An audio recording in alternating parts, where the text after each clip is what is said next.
Bueno, ahora sí, muchachos, buenas noches.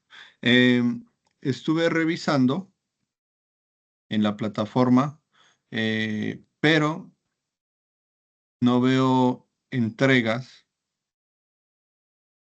de la evidencia del reto que propuse en la anterior clase.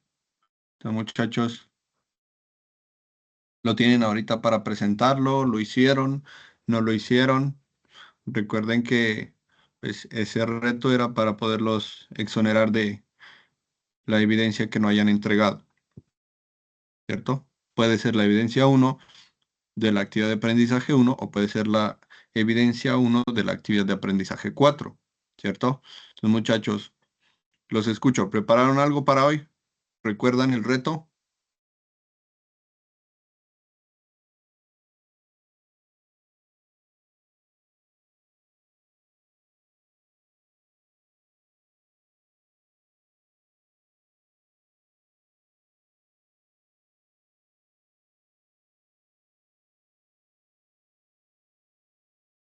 Si me escuchan, muchachos, ¿me confirman? Si me escuchan, porfa.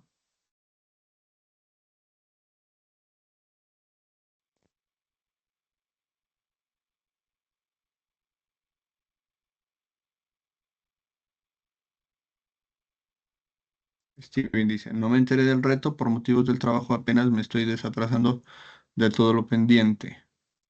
Bueno, igual pues, por eso siempre se deja la grabación, ¿no? Y yo la comparto también. Entonces, pues, eh, siempre es recomendable mirar las grabaciones de principio a fin. ¿Listo?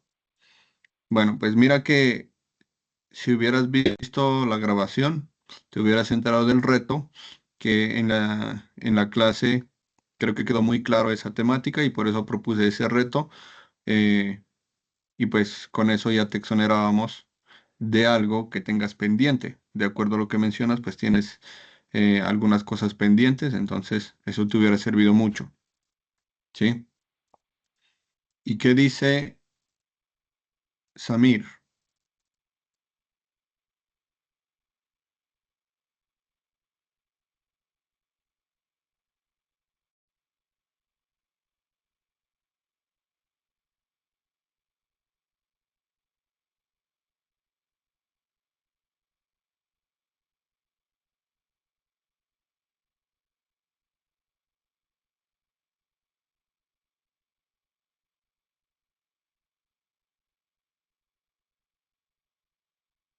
Bueno, Samir entonces no aporta. Muchachos, la idea,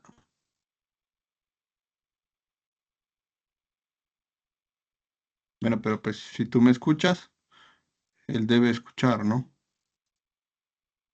Steven, pues, y de lo contrario, él tiene problemas de red. Bueno, continuemos entonces con la clase de hoy. Muchachos, muchas cosas son importantes cuando estamos hablando de esas manifestaciones de energía, pero también es importante entonces conocer esas unidades de medida, ¿cierto? Teniendo en cuenta que ya aclaramos eh, en las primeras sesiones lo que eran las magnitudes, cómo se medían las magnitudes y ese tipo de cosas. Resulta que es importante que conozcamos esas unidades de medida del sistema internacional porque,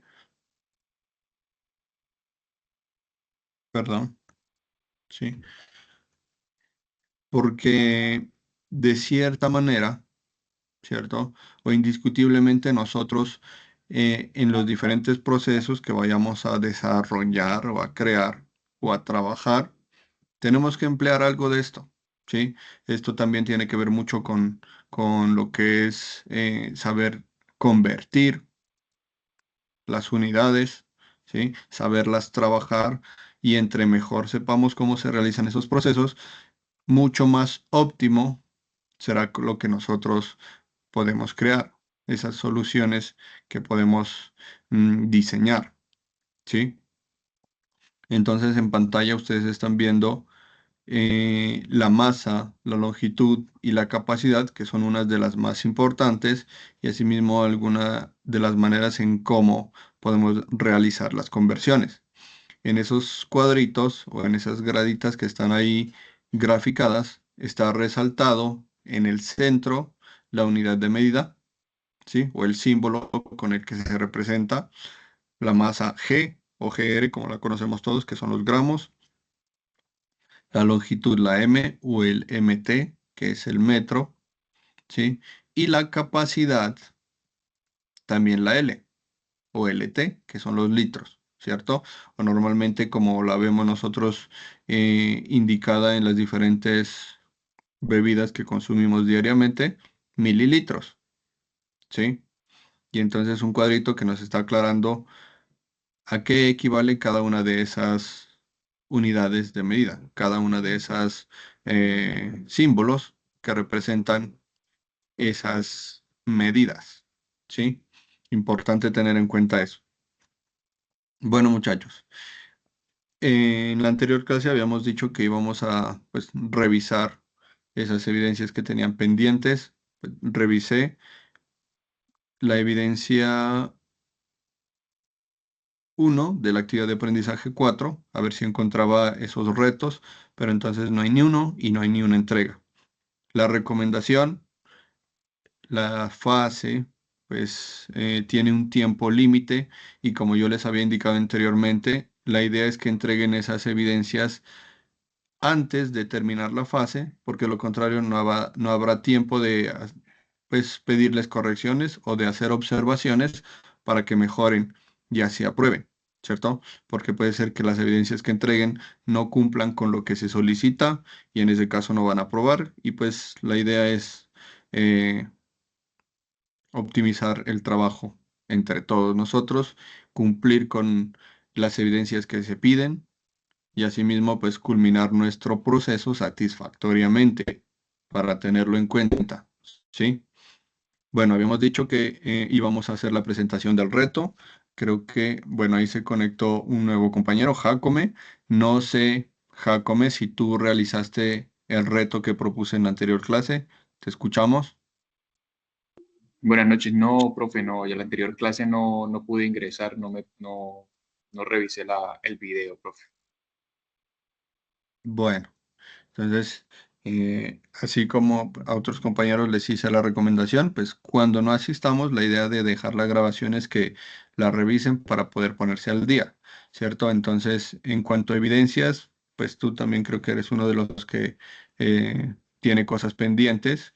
Y mira que si hubieras revisado el video, había un trabajo que en la sesión anterior se tocó una temática que quedó bastante clara y unos retos que eran sencillos de cumplir si se comprendía la temática que tratamos en la anterior clase y con eso exonerábamos evidencias no entregadas, ¿sí? Entonces, importante, la recomendación, revisen los videos, les conviene, ¿cierto? A todos, ¿sí? Bueno, entonces habíamos mencionado eso y luego continuábamos con los tipos de energía también, ¿sí? Vamos entonces, primero a observar un video con la intención de animarlos a ustedes a continuar trabajando, a cumplir con esas evidencias en los tiempos prudentes para poderles hacer observaciones, ¿sí? Y pues asimismo culminar el proceso satisfactoriamente. Observemos el video y luego charlamos sobre lo que se menciona en el video. Muy bien, hablemos de energía. No de la energía de necesito más café, sino de la energía de verdad, esa que hace funcionar todo a nuestro alrededor. Quizás estés pensando, ¿qué tiene que ver la energía con el desarrollo de software? Pues mucho más de lo que te imaginas. Imagina que estás a punto de programar una aplicación nueva. Ese proceso es muy parecido a construir una máquina. En física, aprendemos sobre la energía cinética, la energía potencial, la energía térmica y más. En el software es la misma idea, excepto que nuestra energía viene en forma de capacidad intelectual, creatividad, trabajo en equipo. Piensa en la energía cinética como el impulso cuando estás en la zona, escribiendo código como si no hubiera un mañana. La energía potencial son todas tus ideas, esperando ser desatadas cuando llegue el momento adecuado. Y al igual que en la vida real, si no manejas tu energía, te agotas o tu proyecto se esfuma. Entonces, ¿por qué importa esto? Porque entender cómo usar y equilibrar diferentes tipos de energía puede hacer que tus proyectos de software sean mucho más exitosos. Si solo te enfocas en una cosa, como programar sin parar, te perderás la chispa creativa que surge de la lluvia de ideas, o la perspectiva fresca que obtienes después de un descanso. Aquí está el truco. Trata tu energía como un recurso. Planifica tus sprints, tómate tiempo para recargarte, pide ayuda a tus compañeros de equipo cuando necesites un empujón. Así como una máquina bien engrasada necesita que todas sus partes funcionen sin problemas, un gran proyecto de software necesita que todos los tipos de energía trabajen juntos. Así que la próxima vez que te sientes a programar, recuerda, manejar tu energía es tan importante como manejar tu código. Úsala sabiamente y construirás algo increíble. Gracias por sintonizar. Bien, muchachos. Entonces, ¿qué opinan del video?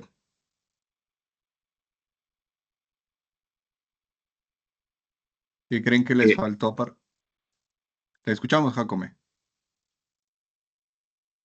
pues habla acerca de pues toda la capacidad que nosotros podemos implementar para realizar dichas actividades o trabajos y que no solamente lo realizamos nosotros, sino además de eso, pues también los programas utilizan de diferentes energías para sacar a flote los proyectos a realizar, ¿no?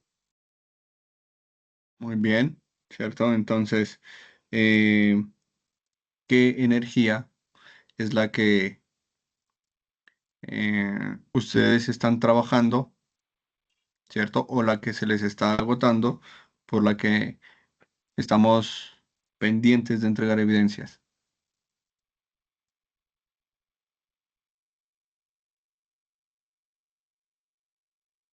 ¿Qué debemos hacer para conservar esa energía, muchachos?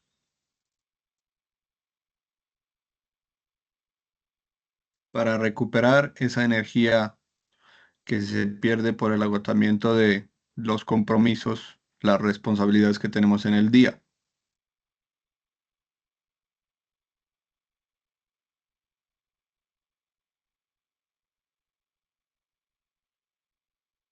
Tomarnos un receso, hacer Descansar, hacer esas pausas activas, organizarnos mejor, ¿cierto?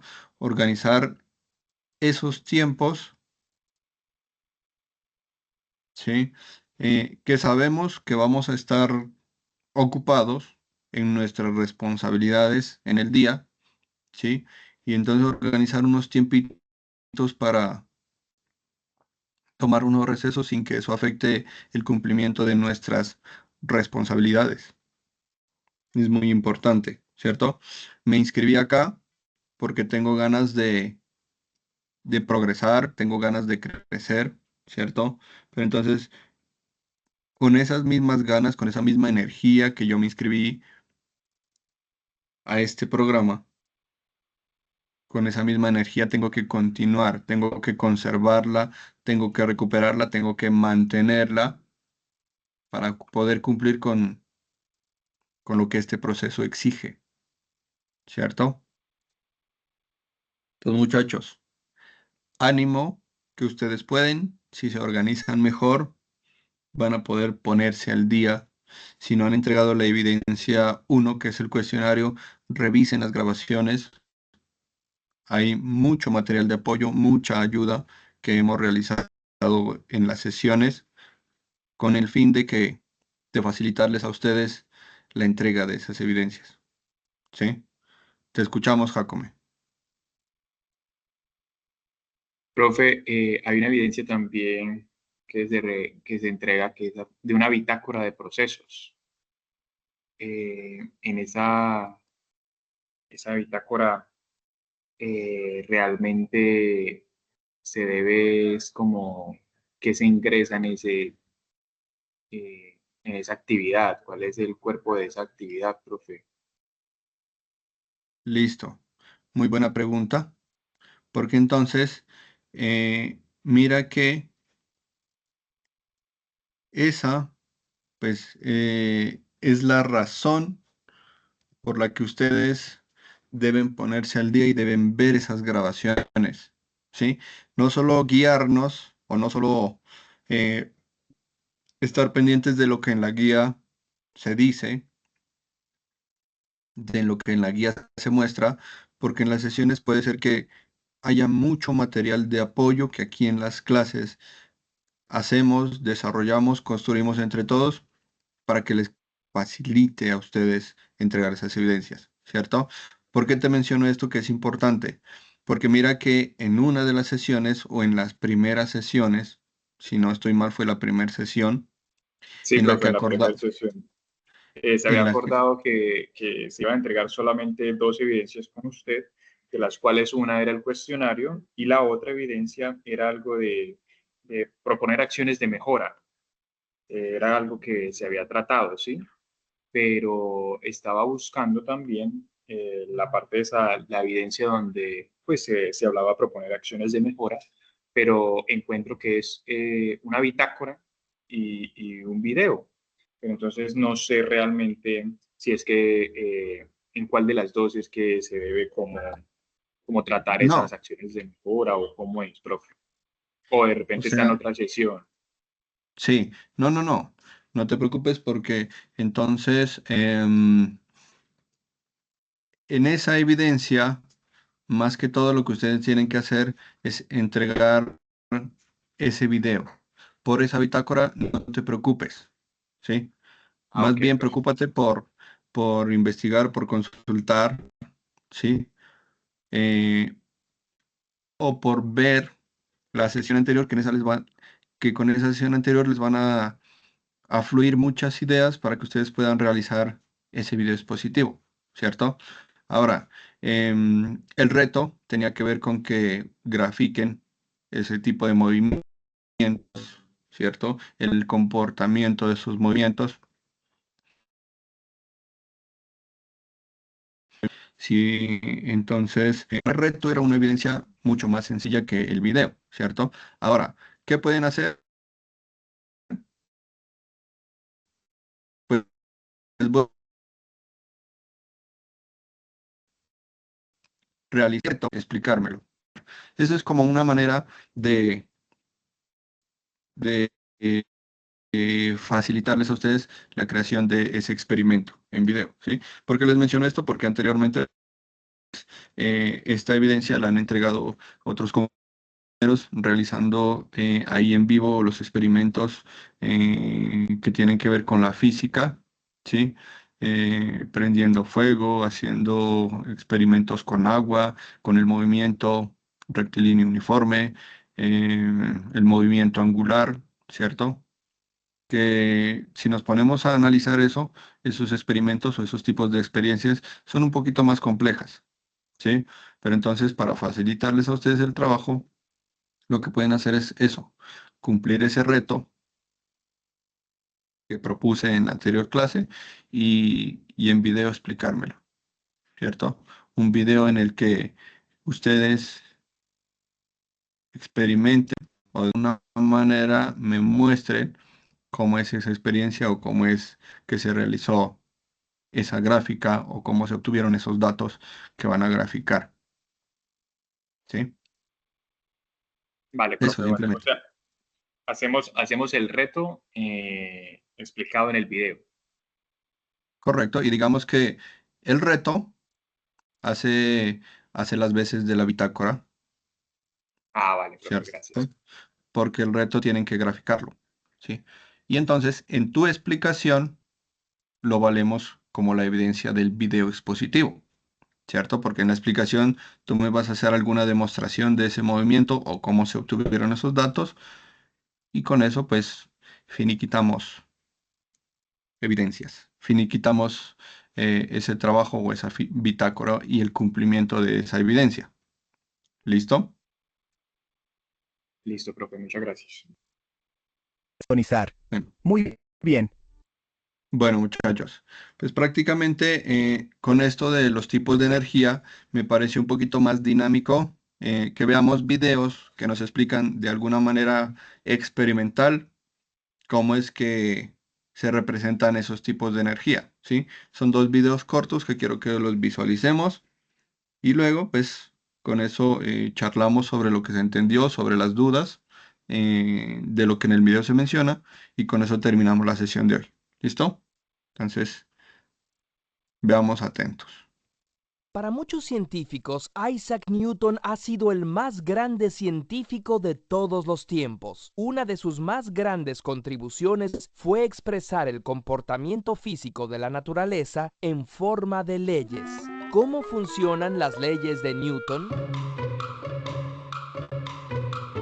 Tales de Mileto ya había hecho grandes aportaciones a las matemáticas y a la astronomía. Muchos siglos después, Galileo Galilei observó tanto el movimiento de los astros como el de los objetos aquí en la Tierra. Mediante la experimentación descubrió que la velocidad con la que un objeto cae no depende de su peso y también describió cómo la Tierra gira alrededor del Sol y no al revés. Luego, Johannes Kepler hizo una descripción matemática muy precisa acerca de las órbitas de los planetas. El gran mérito de Newton fue tomar los conocimientos de Galileo y Kepler y a partir de sus discusiones con Huygens, Leibniz, Halley y sobre todo Robert Hooke, formular leyes que explican tanto el movimiento de los astros como los movimientos de cualquier otro objeto, y de paso, la mecánica de las máquinas. Todo empezó porque Hooke le solicitó que usara sus habilidades matemáticas para explicar la forma de las órbitas de los astros, por ejemplo, la de la Luna alrededor de la Tierra. Newton contaba cómo un día, sentado en el campo y pensando en el problema que Hooke le había planteado, vio caer una manzana. Se preguntó, ¿por qué la manzana no se va para arriba o de ladito? ¿Será que la misma fuerza que jala a la manzana es la que mantiene a la Luna en su órbita? Esa es la famosa ley de la gravitación universal que veremos un poco más adelante. Pero primero, veamos las tres leyes del movimiento de Newton. Primera ley de Newton o ley de la inercia. Todo cuerpo persevera en su estado de reposo o movimiento uniforme y rectilíneo a no ser que sea obligado a cambiar su estado por fuerzas impresas sobre él.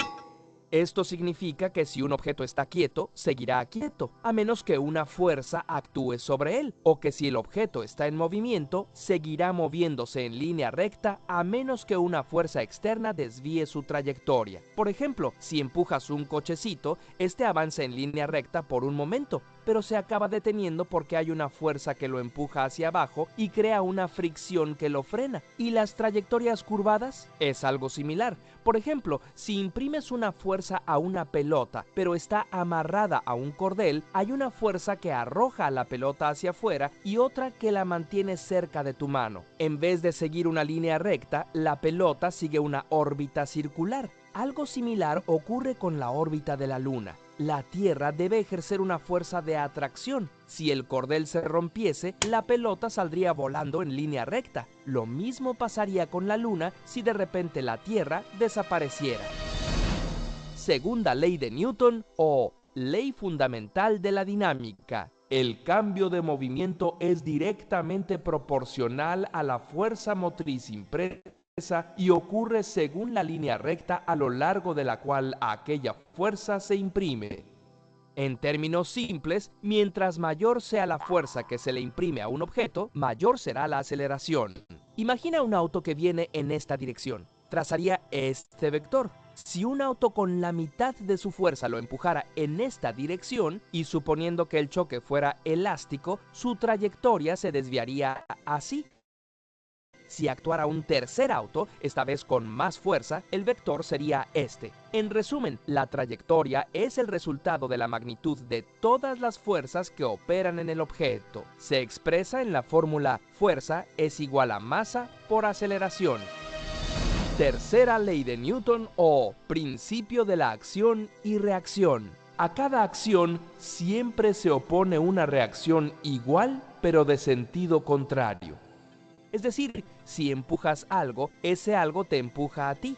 Imagina que tú y un amigo tuyo que pesa lo mismo que tú van en patines, lo que reduce la fricción. Si imprimes una fuerza en él, no solo él se moverá, sino tú también. La fuerza produce aceleraciones diferentes según las masas de los cuerpos. Si tu amigo es mucho más pesado que tú, adivina quién se moverá más. A este motociclista le hubiera sido útil conocer acerca de la tercera ley de Newton. ¡Auch! Es claro que las leyes aplican a los objetos que se tocan, jalan y empujan entre ellos. ¿Cómo se aplican a manzanas y planetas que están separados? Bueno, pues Newton decidió que la gravedad era también una fuerza, solo que ésta actuaba a distancia y su comportamiento se puede describir con la ley de la gravitación universal. La fuerza que ejerce una partícula puntual sobre otra es directamente proporcional al producto de las masas e inversamente proporcional al cuadrado de la distancia que las separa. O sea, mientras más masa tenga un cuerpo, más atraerá a otros, y mientras más lejos estén, menos los atraerán. La combinación de estas 4 leyes ha permitido, desde la construcción de toda clase de máquinas hasta la predicción de la llegada de cometas, e incluso ha permitido construir vehículos que han llevado humanos a la Luna. Después, Albert Einstein encontraría las limitaciones de estas leyes y propondría una nueva manera de entender, entre otras cosas, la gravedad. Pero las teorías de Einstein no serían posibles sin las leyes de Newton, porque, como el mismo Newton decía, si he logrado ver más lejos, ha sido porque he subido a hombros de gigantes. Curiosamente, si te gustó este video, suscríbete a nuestro canal. También puedes apoyar la comunicación de la ciencia mediante un pequeño donativo a través de Patreon. Bueno, un muy buen video que si le prestamos atención, hay muchas cosas que se explican ahí. Hay muchas cosas que nos pueden quedar claras, ¿cierto? Entonces, eh, ¿qué nos hablaba el video acerca de lo que es la ley de la inercia? ¿Lo recuerdan? Sí, que todo cuerpo que está quieto, pues persevera quieto. ¿Correcto? ¿Sí es, profe? Ah, bien, ¿cierto? Hasta que algo otra fuerza, ¿cierto? Haga Lo contacto impulse o lo mueva. Ajá. con ese cuerpo, ¿cierto? Bien, entonces ahí fue que dijo que cuando hay otras fuerzas que actúan, hay algo que se llama la dinámica de cambio, ¿cierto? La dinámica de cambio era esa fuerza, esa suma de diferentes fuerzas que proporcionalmente pues definen la trayectoria de algún cuerpo. Y ahí es cuando el video nos mostraba los carros que se empujan unos a otros, ¿sí? Y van cambiando su trayectoria. Es como física mecánica, sí, también tiene que ver, ¿cierto? Todas las fuerzas, porque ahí en el mismo video nos menciona, ¿cierto? Que si no hubieran habido esas teorías que propusieron estos filósofos en sus tiempos, nada de lo que hasta ahora ha sido posible fuera posible, ¿cierto? Entonces, todas esas fuerzas son las que actúan sobre objetos que conocemos y que de una u otra manera optimizan nuestro trabajo, ¿sí? Eh, hablaba sobre la fuerza de acción-reacción también. ¿Qué mencionaba sobre la fuerza de acción-reacción?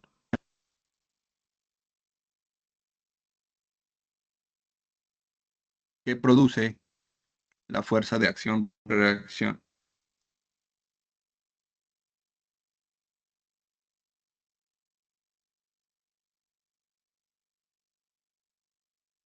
Aceleración.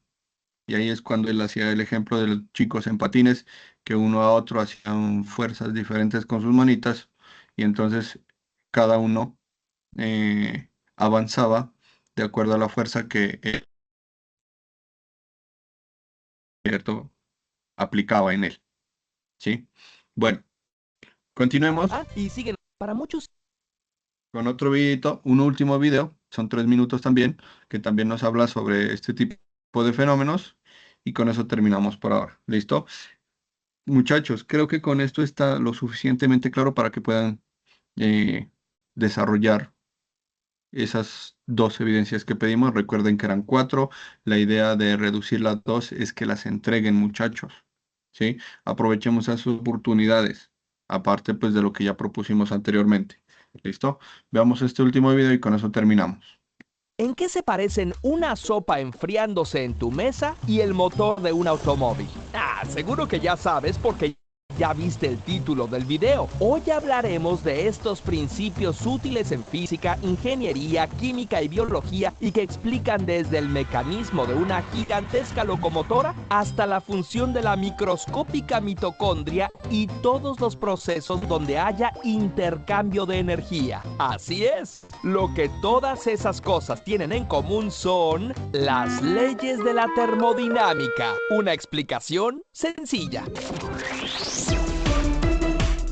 Por cierto, muchas gracias a Marisol del canal Pasos por Ingeniería por ayudarnos con el contenido de este video. Visita su canal, te dejamos links en la descripción. Las primeras máquinas de vapor se inventaron en el siglo XVIII y desde el principio sus inventores se preocuparon por cómo hacerlas más eficientes, es decir, cómo lograr que hicieran más trabajo con menos energía. Varios científicos se enfrentaron al reto. En el siglo XIX, Sadi Carnot estableció el principio que se convertiría en la segunda ley. Luego, Rudolf Clausius y William Thomson, célebremente conocido como Lord Kelvin, enunciaron la primera y definieron la segunda, e hicieron contribuciones significativas que sentaron las bases para el desarrollo del año Nernst, ya entrado el siglo XX. Finalmente se añadió la ley SED, que serviría de base a las demás. Así, de la mano de la revolución industrial, surgió la disciplina de la termodinámica. Por cierto, en griego, termos significa caliente y dynamis, fuerza, poder o capacidad.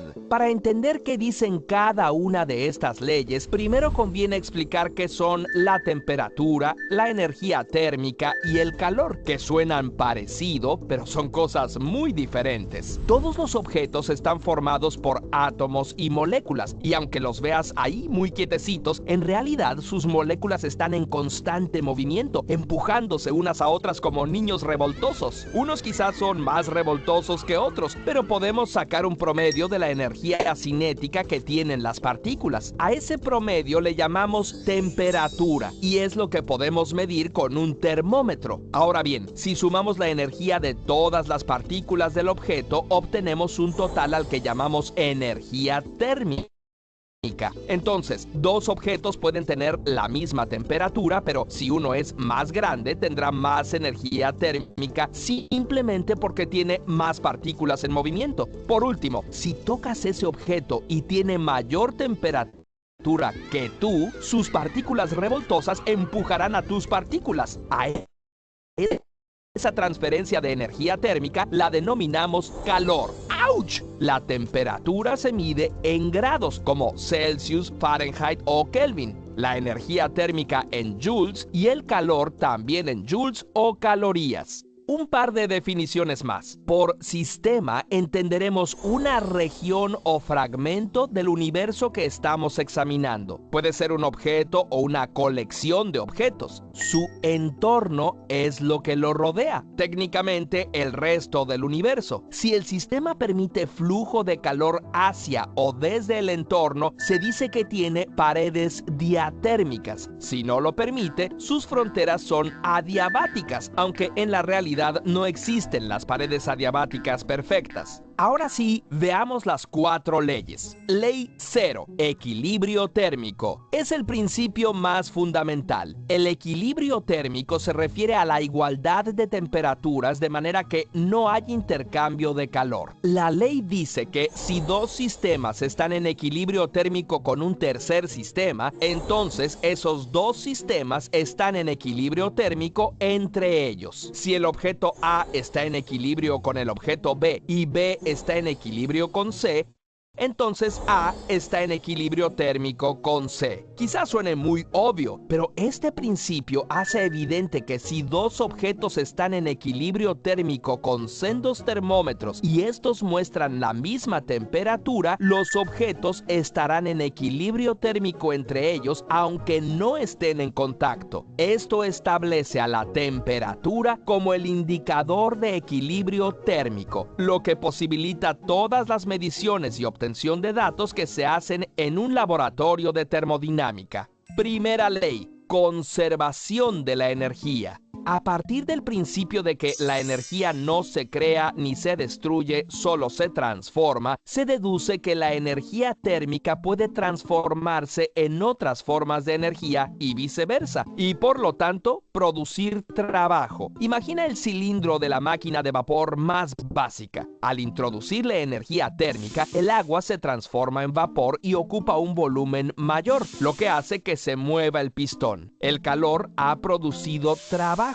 Este trabajo se puede utilizar para desplazar cargas, como lo que hace una locomotora, por ejemplo. Si representamos la transferencia de calor con la letra Q, la energía interna con U y el trabajo con W, tenemos que delta Q es igual a delta U más delta W. O sea que el calor transferido es igual al cambio de la energía interna más el trabajo realizado. O lo que es lo mismo, el cambio en la energía interna es igual al calor que se transfirió hacia o desde el sistema menos la energía que requiere el trabajo realizado, todo medido en la misma unidad, por ejemplo, joules. Dato importante: si el calor es absorbido por el sistema, Q será positiva, y si realiza trabajo, W es positivo. Si en cambio el trabajo se realiza sobre el sistema, W será negativo, y si el sistema pierde calor, Q será negativa. Si en el sistema el volumen permanece constante, pero la temperatura y la presión cambian, se dice que el proceso es isovolumétrico y no produce ni recibe trabajo. Un calorímetro funciona de manera isovolumétrica. Si lo que se mantiene constante es la temperatura y lo que cambia es el volumen y la presión, o sea, todo el calor se convierte en trabajo, el proceso es isotérmico. Un motor ideal sería isotérmico, y si la presión permanece constante pero la temperatura y el volumen cambian, el proceso es isobárico. Un calentador de agua aplica un proceso isobárico.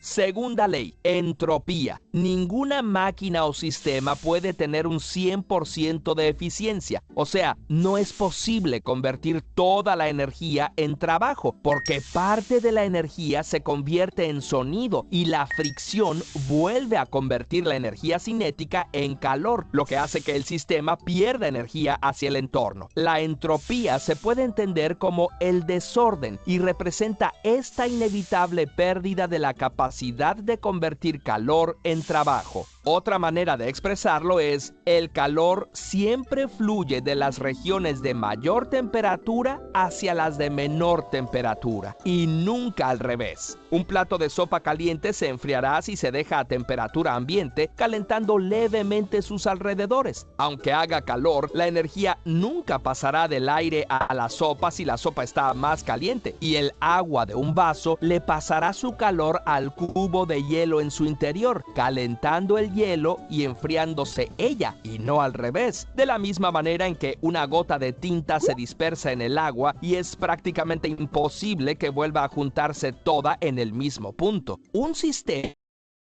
puede disminuir la entropía a nivel local, pero siempre a costa de aumentar la entropía en su entorno. Un ser vivo crea orden en su cuerpo, aumentando el desorden a su alrededor, lo que significa que la entropía siempre aumentará en el universo como totalidad. La entropía es una idea compleja. Si quieres saber más sobre ella, hace tiempo hicimos un video explicando este concepto y si puede significar la destrucción del universo.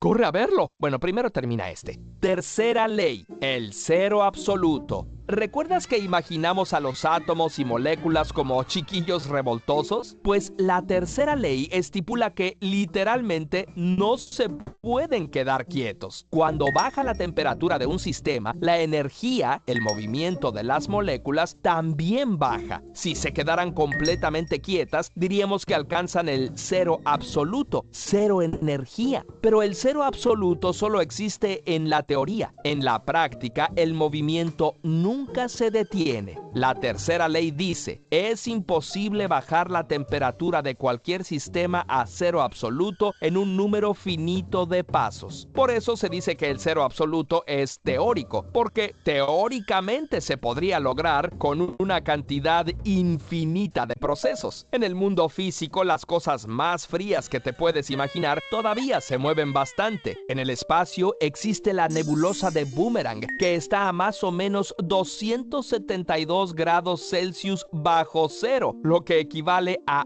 1 Kelvin. En laboratorios se ha logrado enfriar sustancias a fracciones de grados Kelvin por apenas unos segundos, pero nunca se ha logrado el cero absoluto. Esta es otra forma de enunciar la ley. La entropía de una sustancia cristalina a temperatura cero absoluto sería igual a cero. Y como no puede haber materia sin energía, esto es imposible. ¿O no? Las leyes de la termodinámica son esenciales no solo para nuestra comprensión del mundo, sino también para muchas aplicaciones tecnológicas. Todo tipo de motores y generadores de energía eléctrica las aplican, incluyendo los nucleares o los de energías renovables, y también los sistemas de refrigeración y aire acondicionado. Además, son útiles para entender a nivel físico la conversión de energía lumínica en energía química que realizan las plantas, o la producción de energía en las células animales que realizan las mitocondrias.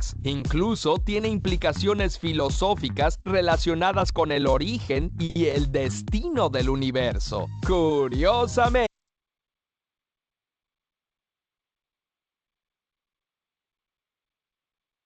Listo.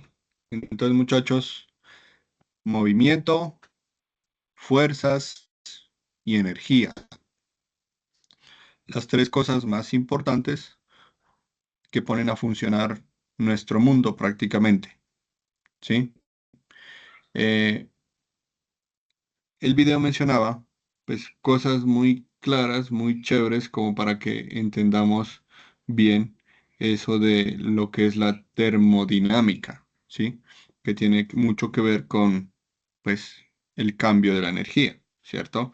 Por eso el dicho de que la energía no se destruye, ¿cierto? Sino que se transforma, ¿sí?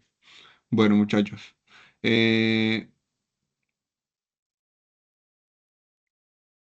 ¿Qué partecita del video, pues, fue la que les impactó más, fue la que más les llamó la atención? ¿Qué mencionó el video que les haya gustado?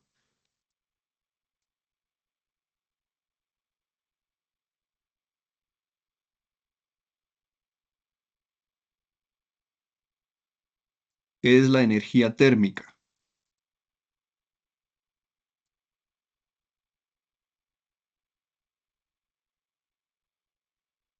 Son partículas en movimiento, ¿sí? ¿Y qué es el calor? El calor es la transferencia de esa energía, ¿sí? Y entonces, ahí es cuando hablaba del equilibrio, ¿cierto? Cuando la energía, pues, no se transfiere entre los cuerpos que tienen una misma energía, ¿sí? La energía se transfiere de mayor a menor o de menor a mayor, de acuerdo al video.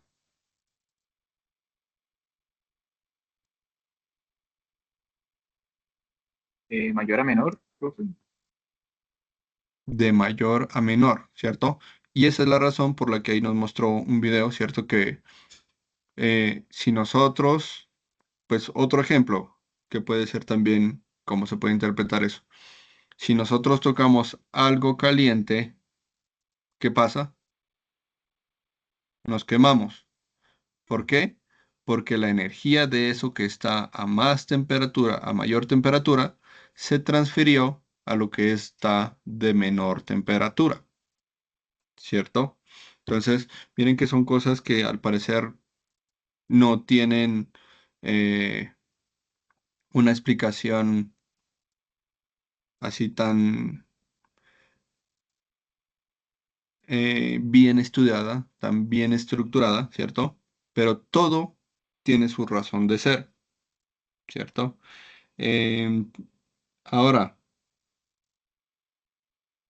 ¿qué produce la energía?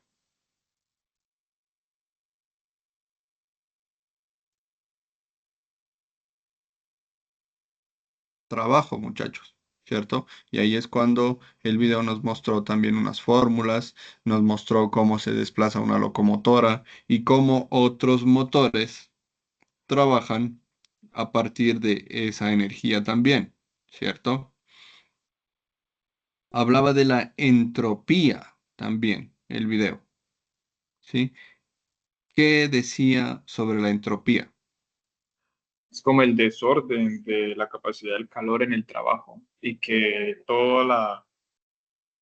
que no se convertía toda la energía en trabajo como tal. Correcto, ¿cierto? Y entonces luego al final nos habló del cero absoluto, ¿cierto? Las moléculas siempre están en movimiento teniendo en cuenta eso que nos explicó ahí. ¿Eso qué quiere decir? Que el cero absoluto prácticamente vendría a ser casi imposible o solo posible en teoría aplicando miles de fórmulas, ¿cierto? Entonces, muchachos, miren que entendiendo todo esto, es mucho más sencillo todavía poder crear esa evidencia 1 de la actividad de aprendizaje 4, ¿cierto? El formulario, el cuestionario, también hicimos un apoyo en videos anteriores. Entonces, muchachos, a ponerse las pilas, a organizarse, porque recuerden que la energía o de la energía también depende el trabajo que nosotros como humanos realizamos también, ¿cierto? Entonces, si no tengo energía, no lo hago. Entonces, si nos organizamos, nos recuperamos, ¿cierto? Descansamos un rato y continuamos, todo es posible. Ánimo, muchachos, tratemos de entregar eso, eh, como ya les mencioné, en unos tiempos prudenciales, ¿sí?